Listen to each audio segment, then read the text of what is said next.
আসসালামু আলাইকুম, সবাইকে হাসান মিডিয়া চ্যানেলে স্বাগতম। আমরা এই গভীর রাতে চলে আসলাম ফ্রি ফুড এরিয়ার একটু অবস্থা দেখতে পাচ্ছেন। এখানে তীব্র রাতেও এবং যে গরম তার ভিতরেও এখানে মানুষের আনাগোনা কম থাকলেও প্রচুর পরিমাণে গাড়ি চলাচলের অবস্থা রয়েছে। যে আমরা এই মুহূর্তে CEPZ এর যে ফ্রি ফুড এরিয়া রয়েছি, এখানে বেশ কয়েকটি ফুট ওভারব্রিজও রয়েছে মানুষের যাতায়াতের সুবিধার্থে। তবে এই জায়গাটায় বেশি গাড়ি চলাচলের একটা মাধ্যম। এখান থেকে শহরের বিভিন্ন জায়গায় আসলে যাত্রীবাহী বাস ছেড়ে যায়।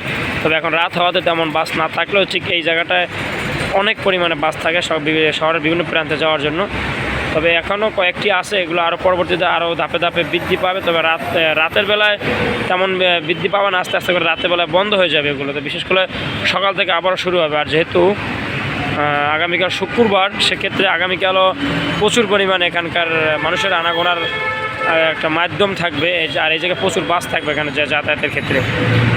এটা ছিল আমরা এখন যে দিকটা দেখতে পাচ্ছি, এটা হচ্ছে আসলে শহর থেকে ভিতর থেকে এসে এই গাড়িগুলো আসলে বিভিন্ন জায়গা যাচ্ছে। এগুলো আসলে চট্টগ্রাম, আগ্রাবাদ, বদ্দারহাট এবং শহরের বিভিন্ন প্রান্ত থেকে আসা গাড়িগুলো CEPZ, কর্ণফুলী EPZ সহ অন্যান্য যতগুলো জায়গা আছে এই ধরনের জায়গায় প্রবেশ করছে গাড়িগুলো। এই যে গাড়িগুলো যাচ্ছে, বিশেষ করে গাড়িগুলো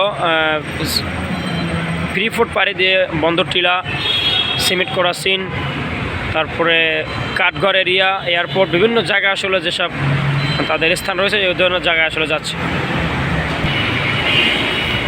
দর্শক, এরকমের নিত্য নতুন শহরের বিভিন্ন ধরনের ভিডিও পেতে আমাদের পেজটি ফলো করে রাখতে পারেন।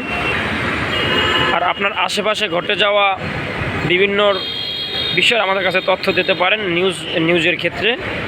তো আজকের ভিডিও এই পর্যন্তই। দেখাবো নতুন কোনো ভিডিও নিয়ে। সবাইকে অসংখ্য ধন্যবাদ।